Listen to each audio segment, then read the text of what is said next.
Hello, my name is Michael Spangler, and I'm working on this is Module 3 for 803. My topic is going to be censorship, specifically book censorship in public school libraries. Now, we're starting off with a question. Last year, I had a school in my city. It wasn't a school I work at, but it's a neighboring school, and I actually know the librarian there.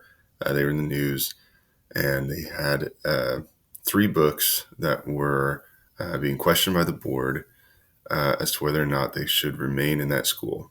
So the board was trying to figure out whether or not they should ban these books from that public school library. And obviously, the question is, if students have First Amendment rights to freedom of speech, why do books get banned from public school libraries? Yeah, because part of freedom of speech is the freedom to read. Again, I'm quoting that local school that was had three books that were being questioned. Now, the arguments that were brought forward, the one specific was that the language in the books can be too damaging for students to read. And that was a direct quote from one of the parents that brought this to the Board of Education of that district.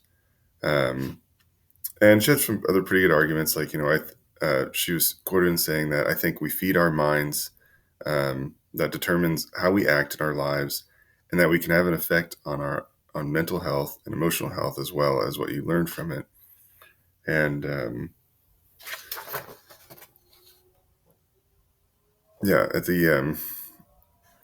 students should know that the parents care and the community is very interested in what they are learning and reading and taking in while they're at school. So basically she wanted to know, may everybody know that she cared, and that she thought these books, mostly just the language part was just way too damaging for these kids to read. And other than that, we have arguments against sexuality and obscenity, crude language, violence, and religious or political references. There's going to be the primary reasons for a lot of book challenges in public school libraries across the United States. And we're actually going to be quoting a lot of this court case called Pico versus Island Tree Schools. And in that court case, the books that were in question were deemed anti-American, anti-Christian, anti-Semitic, and just plain filthy. So that's the argument for banning, censoring books. The argument for protecting them and protecting freedom of speech.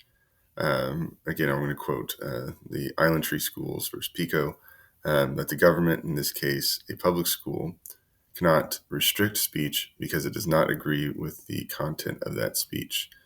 Now, we're on to the analysis. So the Pico versus Island Tree's decision, I think, is pretty fascinating because it starts out with the Board of Education in that school district actually successfully banning some books back in 1975. And so it actually took until 1982 when a senior at that school actually joined with four other students to challenge the school board's decision to remove those books. Pico claimed that the books were removed because passages in the books offended the group's social, political, or moral taste, and not because the books taken as a whole were lacking in educational value. So the case ended up going to the Supreme Court, and the Supreme Court ruled in the students' favor on the First Amendment grounds, holding that the right to read is implied by the First Amendment. So again, we come back to that question, books are still being banned. We see books being banned all over the place. In Kansas, we obviously have a Don't Say Gay bill that I will be talking about a little bit in just a second here, but in Florida, so all across the United States, books are still being banned. Yet, this Supreme Court decision from 1982 states that that's unconstitutional. So it's still happening. So it's definitely one of those conflicting things that's just a daily. But um, ultimately, um, it is up to the school board and the state in which that school um, is in. And right. Yeah, as far as the Don't Say Gay bill, um, which is also known more as HB 1557, and prohibits public schools from offering any classroom instruction related to sexual orientation or gender identity. And this goes into the library as well. You can see in Florida, in the news, right after this happened, that bookshelves in public school libraries were being emptied because they had to take all the books off the shelves in order to vet them individually to put them back on the shelves. Public school librarians were being trained in like to vet the books, and so it took a very long time. I think it's still actually in process, but it was pretty scary. So students walking in one day, there were books. Walking in the next day, there's literally no books on any of the shelves. So I know as an educator, that's extremely scary.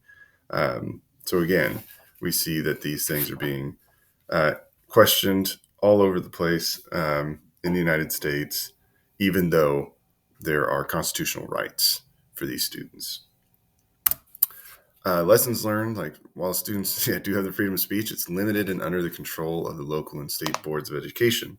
Again, ultimately, it is just up to uh, that local board of education, and going beyond that local board, it is in control of a state level, uh, and they will decide um, what books get to stay, what books get to go. I know that in my school, we have a challenge materials policy. So if someone is uncomfortable with some of the material in that library, they can fill out a form, and that form will actually, it has so many steps, and it will go ultimately to the Board of Education and go to a vote if it makes it that far. But as stated in the Pico versus Allen Trees case, uh, people need to look at the whole picture of the book, because what happens so often is people will just uh, read part of the book, get offended, and then want to ban it, where they are not looking at a complete picture, all the lessons learned within that book. So I really think that a lot of good has come out of that legislation from 1980, the 1980s, 1982. Um, but we're seeing some not so good legislation in certain parts of the country, such as in Florida with that Don't Say Gay bill. So it's just one of those things we just need to keep fighting for. And that's, I think it's just always going to be a battle. And we're going to need educators, we're going to need parents, we're going to need everybody uh, fighting the good fight to keep books in libraries, and to keep from censoring these books, so that these kids feel welcome and they feel like they can have a well-rounded education. Have a good day, guys, and we'll talk to you later. There's my references.